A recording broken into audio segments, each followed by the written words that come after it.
Good morning mga kalapatid. Yan, meron tayong isang kalapating sinundo.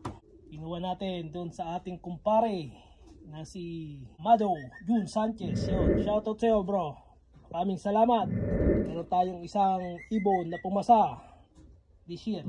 Sa lahat ng entry natin, Mapa 1 Loop Race, Band Race, Auction Bird, siya lang yung nakapasa. 8 nga lang dahil last race is October 18. Tapos umuwi siya 29 na nung makalawa lang. Kaya kinuha natin.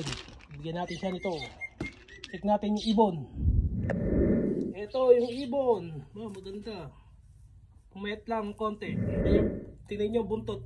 Mukhang nadali ng palkon. At pumayat.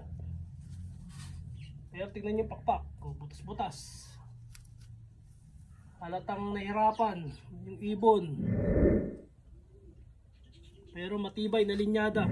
Bali ang linyada nito, ang nanay niya si 13. Pinoy Derby finisher natin. Tapos yung binigay ni Skyloop, pag-gift bird niya sa atin. Ito lang ang ibon nating nakapasa sa exam this year.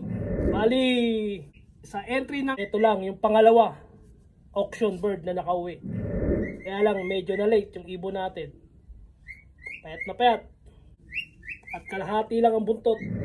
Panadali ng palkon to. Pero matibay na ibon. Shoutout kay paring Amado June Sanchez. Salamat sa'yo bro. Sa uulitin, Love Race, Auction Bird Finisher this year. Ang lilipad nitong ibon.